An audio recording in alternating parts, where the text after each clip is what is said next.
Olá, meu querido irmão, minha querida irmã, e você que vai ser 5 atitudes para estar em harmonia com o Criador.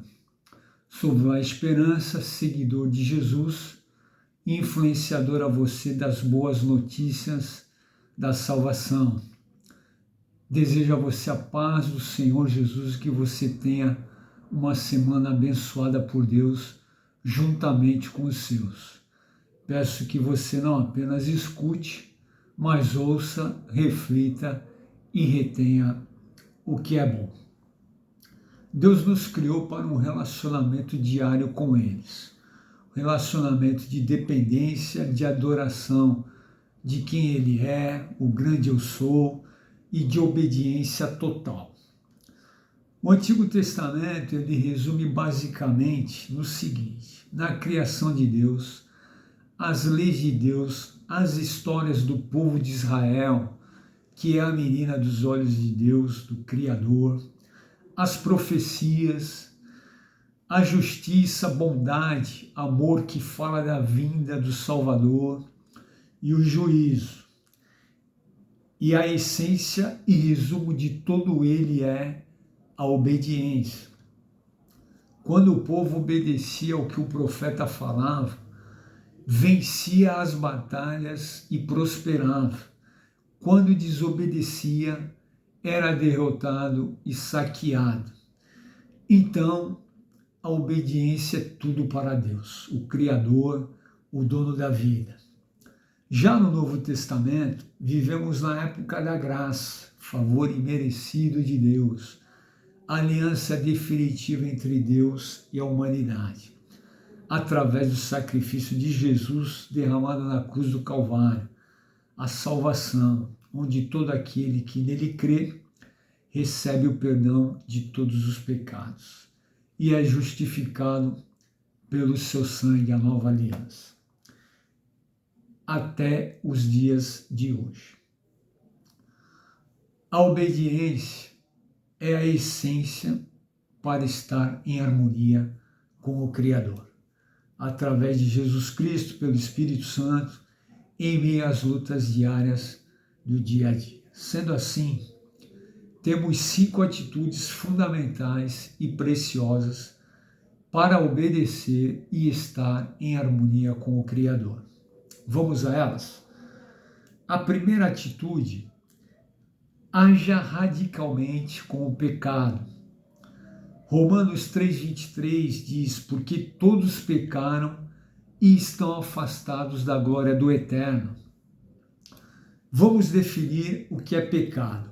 Pecado é a desobediência à vontade de Deus, é a separação de Deus, é quando eu e você erramos o alvo. E o alvo é seguir as regras e dicas de Deus através das Escrituras, o nosso manual.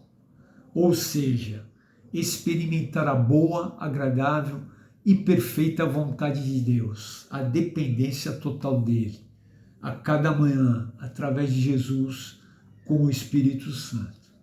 Por isso que pecamos. Quando achamos ser nossos próprios deuses, tomamos o controle e tentamos dirigir a nossa vida.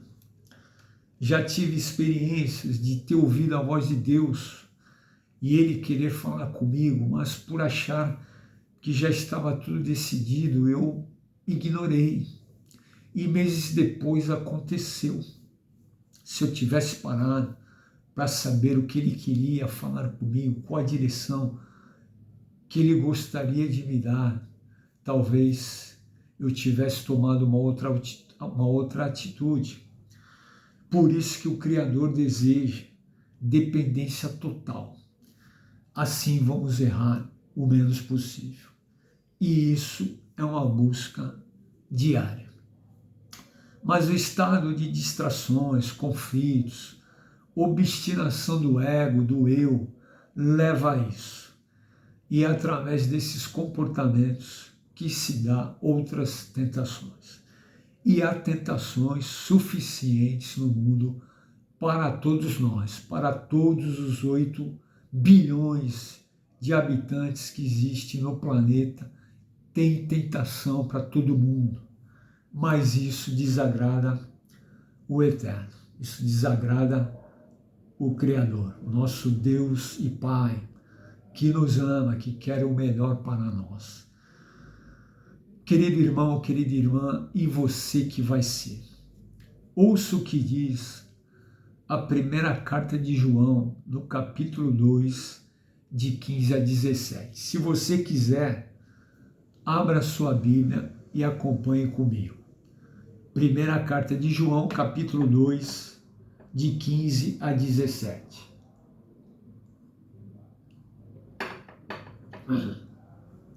Não ame os costumes e valores do mundo. O amor do mundo sufoca o amor do Pai.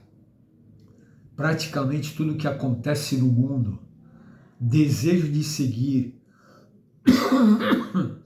o próprio caminho, de querer tudo para si e de parecer importante, não tem nada a ver com o Pai.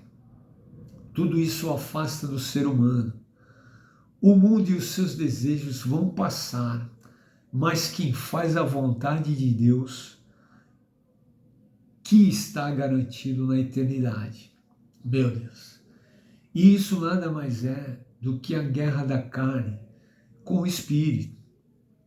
E o que você alimenta é o que vai prevalecer.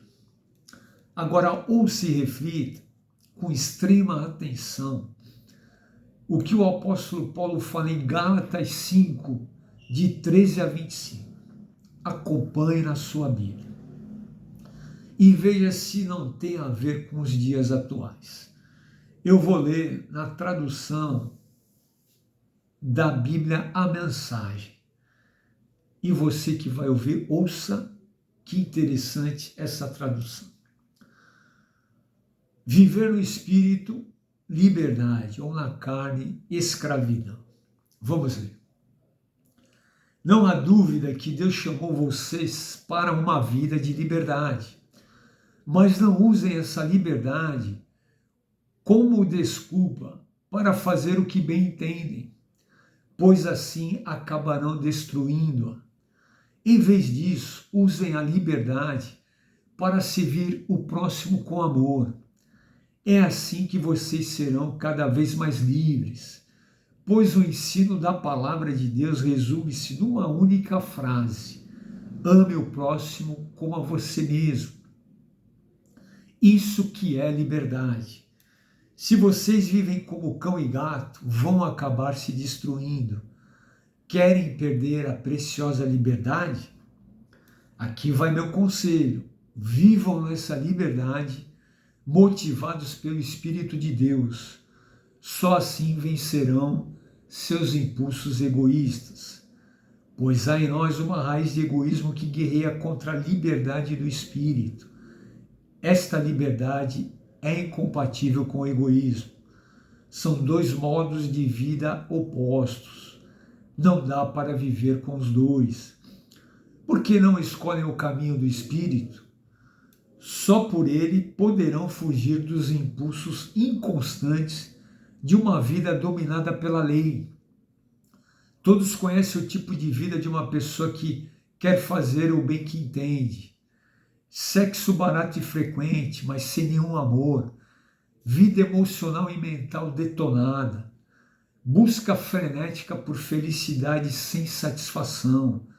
Deuses que não passam de peças decorativas. Religião de espetáculo. Solidão paranoica. Competição selvagem. Consumismo insaciável. Temperamento descontrolado.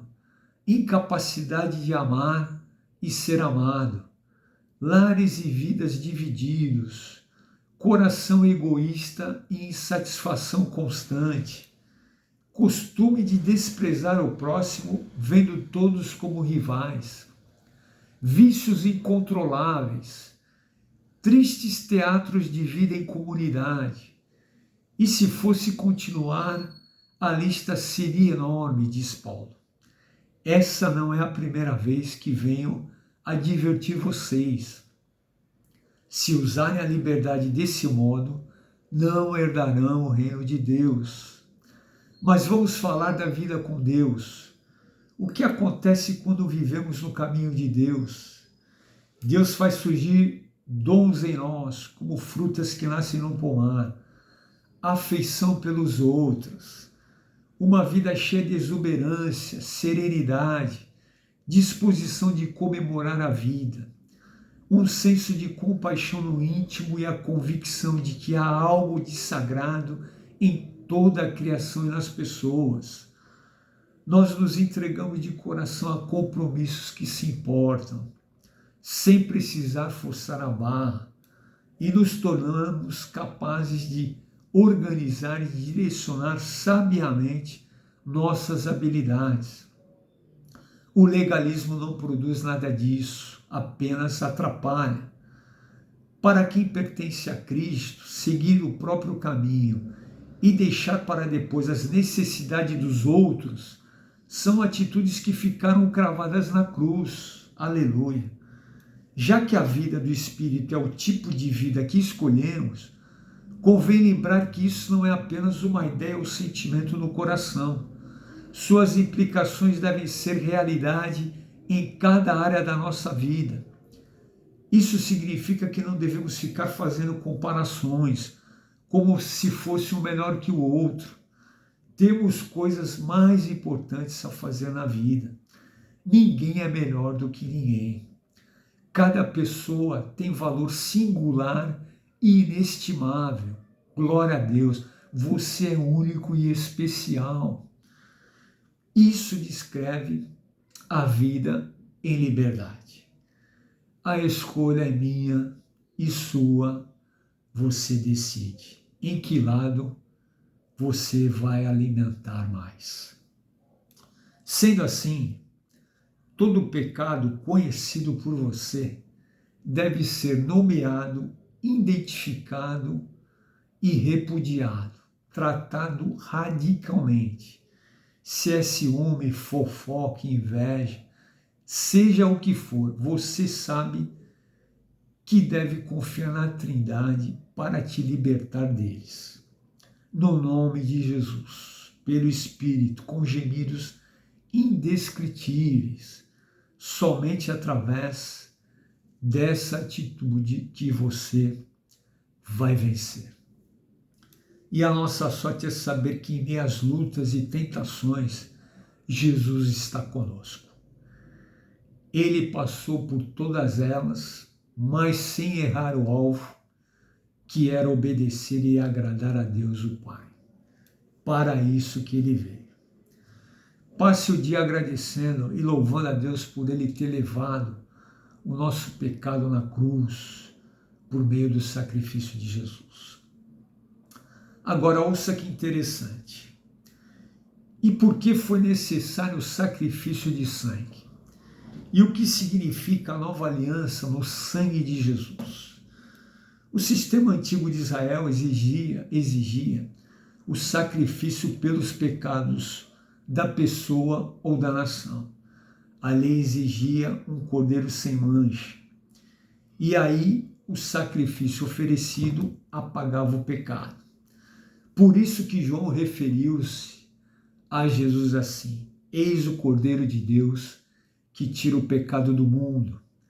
Na cruz ele se tornou o nosso Cordeiro em sacrifício. Não precisamos fazer mais nada. Jesus já fez tudo isso por nós. Aleluia. A questão da nova aliança. A palavra aliança no grego significa relacionamento. Temos um novo relacionamento com Jesus para o presente e na eternidade. Basta você e eu crer, aceitar, mudar a direção e caminhar com eles. Fomos perdoados, reconciliados e somos amados. Somos livres a crer nisso. Temos que escolher andar pela direção do Espírito, porque isso que é vida, e não pela carne, que é morte eterna. E isso é uma luta constante e diária, onde que muitas das vezes nós vacilamos. Temos que repreender para que a tentação bata em retirada em nome de Jesus. só depende de você de viver em liberdade ou escravidão. Jesus está à disposição a todo instante para nos ajudar e socorrer. E conversar sem rodeios com Ele, ter humildade de que precisamos dele, todos nós, a todo instante. Simples assim. Temos total acesso a Ele. E Ele disse: vinde a mim todos que estáis cansados e sobrecarregados, que eu vos aliviarei. Qualquer situação. E quando confessamos, somos perdoados e restaurados. Somente através dessa obediência é que vou vencer. Tem que ser diariamente com Jesus através do Espírito Santo, a cada manhã. E lembre sempre, você foi criado com um propósito único e especial. Reflita. Então, como posso me proteger e guardar radicalmente contra o pecado? Na nossa atitude de pensar. Paulo em Filipenses 4:8 diz assim: tudo que for verdadeiro, honesto, justo, puro, amável e de boa fama, se houver algo de excelente ou digno de louvor, nisso pensai. Ou seja, todo pensamento que estiver fora disso, devemos deletar da nossa mente em nome de Jesus.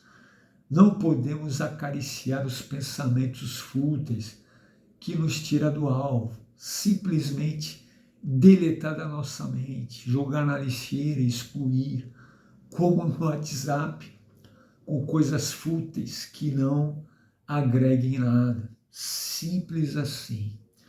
Mas às vezes se desperdiça tempo com futilidades. Reflita. Nossa atitude na maneira de olhar. Mateus 6, de 22 a 23, Jesus disse: os olhos são a janela do corpo. Se você abrir bem os olhos com admiração e fé, seu corpo se encherá de luz. Se viverem com olhos cheios de cobiça e desconfiança, seu corpo será cheio de trevas. Se fechar as cortinas dessas janelas, sua vida será uma escuridão. O desejo excessivo dos olhos não vem de Deus, mas é do mundo. Então, a pergunta diária é: se Jesus estiver ao seu lado nesse momento, como você agiria? Qual seria a sua decisão e atitude? A única maneira de se lidar radicalmente e perfeitamente com o pecado. Atitude na obediência para mantê-lo longe e para estar em harmonia com o Criador. Faça um psicodrama. O estudo da psicologia diz sobre isso. Olhar para dentro de si e se autoanalisar. Faça isso e veja como você se encontra. E que o Espírito Santo nos capacite a depender dele a todo instante para agir radicalmente com o pecado. A segunda atitude para estar em harmonia com o Criador é: não adore coisa alguma. Disse Jesus: pois onde estiver o seu tesouro, aí estará o seu coração. Mateus 6, 21. Não põe o coração nas coisas. Tudo que você conquistou, bens, títulos, negócios, foi a permissão de Deus. E nada você vai levar. Tudo vai ficar aí. Você deve ter gratidão a Deus por elas, mas todas essas coisas, o fim delas tem que ser ganhar pessoas para Jesus. Podemos ter tudo isso, mas sem possuí-las. O engano da posse é que nos embaraça, meu irmão e minha irmã. e você que vai ser. Reflita. Disse Jesus: que lucro terá uma pessoa ganhar o mundo inteiro e perder a sua alma? E aí, Jesus fez um teste com um jovem rico. Se você quiser, acompanhe na sua Bíblia, Mateus 19, de 16 a 30. Na passagem, Jesus conversa com ele, o jovem rico, e ele pergunta como conseguir a vida eterna. Aí Jesus responde que ele deve obedecer aos mandamentos. E o jovem disse que obedecia a todos. Aí Jesus, lendo o coração dele, fez um teste e disse: vai, vende tudo que tem, dá aos pobres e segue-me. Ele, triste, saiu e não voltou. Coração nas coisas. A questão não era o dinheiro dele, porque Jesus poderia dar 3 vezes mais se ele fosse desprendido, ou nem querer que vendesse. A questão é a relação entre você, suas posses e a dedicação a Deus. E o efeito prejudicial que coisas podem ter sobre o principal, mais importante, as coisas eternas. O contrário da atitude de Zaqueu, homem rico e chefe dos publicanos. E quando Jesus se aproxima de Jericó, por ele ser baixo, ele subiu numa árvore para ver Jesus passar. E Jesus se aproximou daquele local, olhou para si e o chamou e falou: Zaqueu, desce depressa, pois preciso ficar hoje em sua casa. E Zaqueu desceu com enorme alegria, olha a diferença. E então ele comunicou a Jesus: eis que estou doando metade dos meus bens aos pobres. E se roubei de alguém alguma coisa, vou devolver 4 vezes mais. Olha a diferença da atitude do Zaqueu para o jovem rico. E ouça o que disse Jesus: hoje houve salvação nessa casa, pois este homem também é filho de Abraão. Porquanto o Filho do Homem veio buscar e restaurar o que se havia perdido. Houve mudança imediata, se desprendeu das coisas. Que coisa faz você perder a cabeça? Que coisa faz você tirar os olhos de Jesus? Por isso, você deve estar disposto a renunciar a qualquer coisa que te impeça de seguir a Jesus. E ele diz em Lucas 14:33, aquele que não renuncia ao que é mais estimado não pode ser meu discípulo. Porque onde está o seu tesouro, aí estará o seu coração. Ele disse também em outra passagem. Se você tem certeza que as coisas são de Deus e que tudo vem dele, então você não precisa se preocupar com nada. Reflita. Então, qual é a atitude? Não adore coisa alguma. Somente seja grato por ter o que você tem e honre a Deus com elas. Seja generoso com o seu próximo e com os seus, e não adore coisa alguma. Essa é a segunda atitude. Agora, a terceira: jamais se justifique. Provérbios 24:16, pois ainda que um justo caia 7 vezes tornará a se reerguer. Os ímpios, todavia, são arrastados para a desgraça. Deus é um grande juiz que nunca erra em seus julgamentos. Ele sabe tudo e sonda os corações. Se você estiver errado, meu querido irmão, minha querida irmã, é você que vai ser. Peça perdão e recomece. Pois os sacrifícios que agradam a Deus são um espírito quebrantado, é um coração quebrantado e contrito. Deus, o Pai, não despreza. E a cada manhã é-me dado o perdão onde eu deveria ser condenado. Grande é a fidelidade de Deus. Chance de recomeçar. Peça perdão, reconheça e prossiga.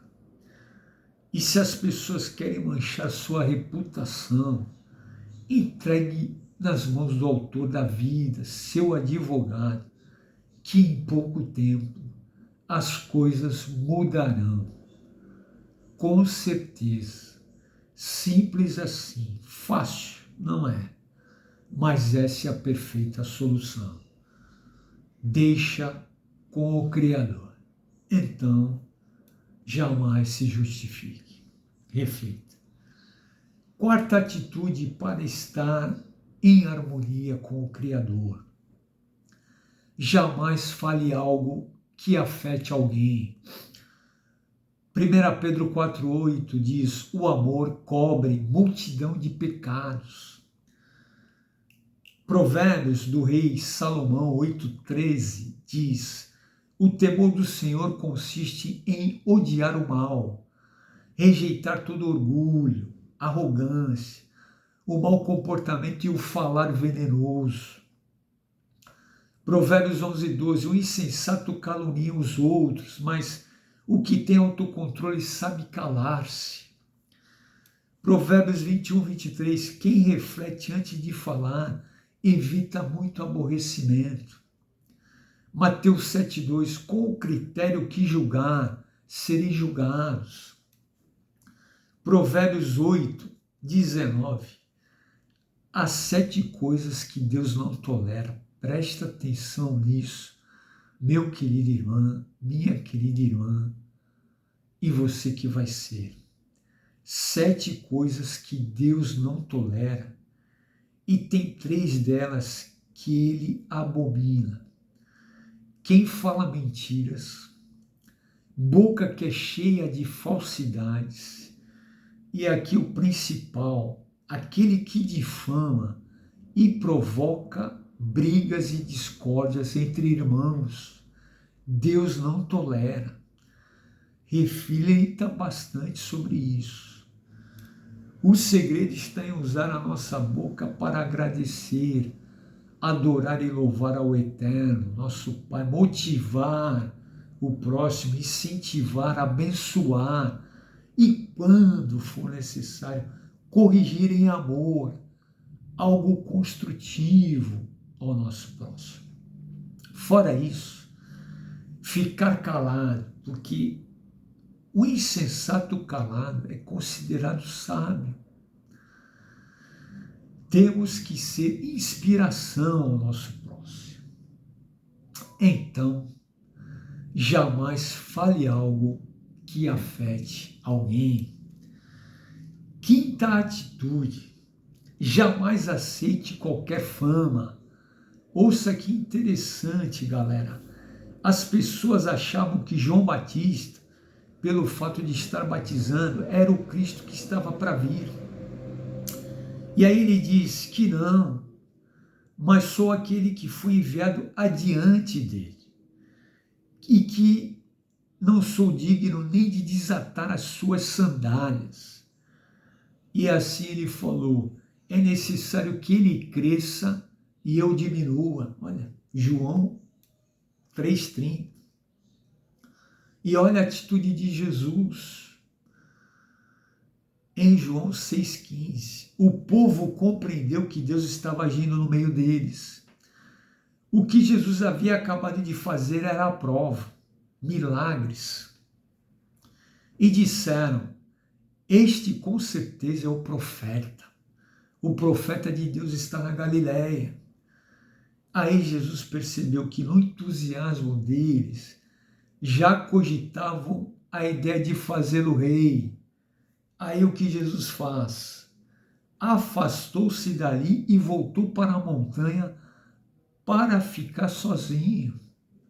Olha que incrível, meu irmão. Senhor Jesus, o Deus encarnado, nem aceitou a fama porque ele veio para mostrar o Pai e simplesmente obedecê-lo até a morte na cruz. Se Jesus não aceitou a fama, quem somos nós? Quem somos nós? Somos apenas seguidores. Em Apocalipse ele nos constituiu o reino e sacerdotes para levar a palavra, que é as boas notícias dele, e que ele cresça e eu diminua, como disse João Batista. Por isso, meu querido irmão e minha querida irmã, e você que vai ser, que toda honra, glória e fama seja dada a ele, nosso Pai, amigo. Se somos alguma coisa é por causa dele. Ele não precisa de nós, mas pelo seu amor e compaixão, ele nos usa, apesar de nós, para a fama dele. Ele é o grande eu sou, e isso basta. Aleluia. Glórias ao Pai, o eterno Criador, a Jesus, o Filho amigo, que nos resgatou da morte e nos coroou de amor e compaixão, e ao Espírito Santo que nos consola e aconselha, que ele nos capacite a depender dele a todo instante, para que você e eu, com essas 5 atitudes, possamos estar em harmonia com o Criador. Que assim seja. Que Deus te abençoe e até o próximo vídeo.